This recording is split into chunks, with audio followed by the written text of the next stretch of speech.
in my perspective, the whole point of the whole game is meditation, and how the brain changes in long-term meditators, like people who are lifelong meditators or people who go for, but also there's a difference between a lifelong meditator who meditates 1 hour a day or 30 minutes a day versus somebody who meditates 12 hours a day or 14 hours a day for a year. The person who can make more progress in a year than somebody just doing a little bit here and there by far. So, which is why the Buddhists go on 3-year retreats. So the whole point is how your brain changes, and then your consciousness and your experience changes through meditation. Sam Harris probably has a neuroscientific analysis of what happens instead of a mystical one. I think that's probably good. I think there should be a neuroscientific analysis of it, because the point is to do it. Then you can figure out what it means afterwards. Right. But the Buddhists are hyper rational and analytical, and they're not, at least there are parts of it that are mystical, but they are non-mystical at all. They don't think that any magical phenomenon or entities or gods or anything like that are real outside of projections of the human mind. The Buddhists think that everything in the world is a projection of your mind, and that the important part is to understand that, to see that. They call this the primary perception of the clear light. That it's your mind generating the world around you all the time, so that when you understand that, you don't just keep bumping into the walls of yourself all day long. And from that, compassion arises because you understand that everything in the world is actually a projection of you, because it's your nervous system. All you can see is your brain, right? I can't see anything. We're just interpreting. Right, exactly, totally. So the Buddhists are comprehension. Totally. So the Buddhist perspective is until you understand that all you're interacting with is your own mental projections, you're functionally retarded, right? It's that simple. It really is. It's like, and that's why people kill each other and have wars and all these misunderstandings. And but ultimately, the Buddhists believe that everything is empty of any inherent meaning, that nothing has any essential meaning, and they think that meaning is changing all the time.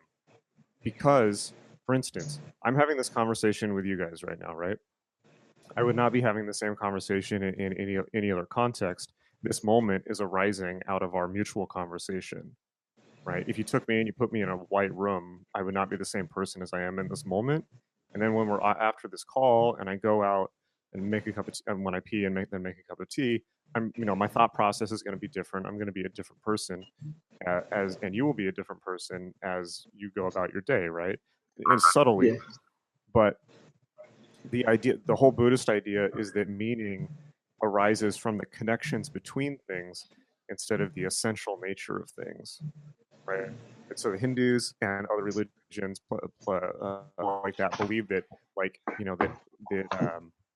there is a true Dale, there's a true Jake, there's a true Jason, and there's a true Eel. Hello, new person. Hello. Thank you for joining. And so they're essentialists. So Jordan Peterson is an essentialist. He thinks there is a one God that is an essential God, that there's a true person. If you stand up straight, you become that person, and so on and so forth.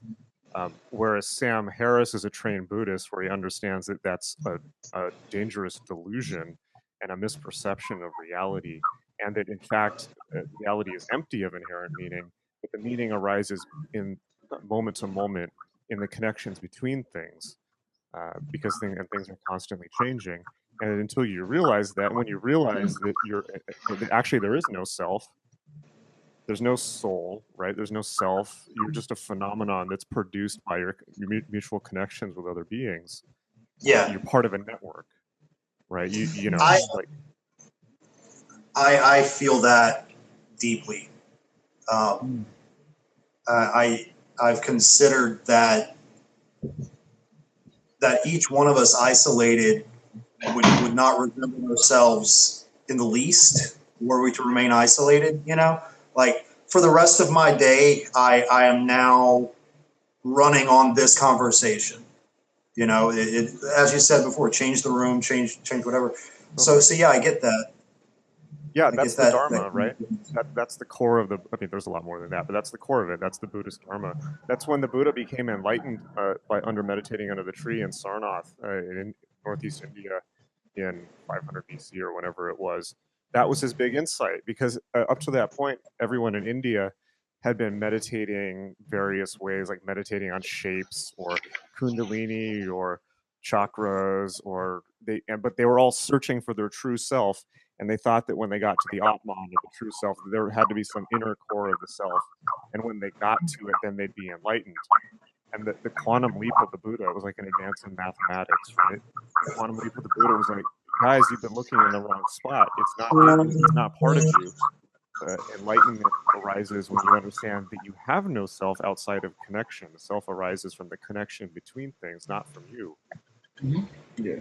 That was the Buddha's enlightenment. So the Buddhist Dharma, then the Buddha realized it's like, like the illusion that you have a self and that you are an individual outside of the network of all conscious and sentient beings is a dangerous delusion. And that in fact, it's much more important. We're all reflections of each other. We're all mirrors of each other, right? In a way, we're all the same consciousness. And that's what's important. So the Buddhist view is that the most important thing is to ensure the health of everyone and the health of the network.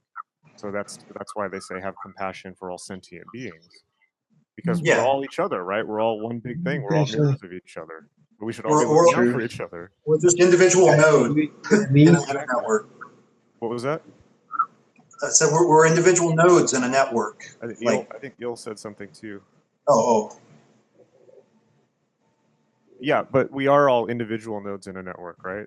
And so the whole so Jordan Peterson's whole thing is like the individual.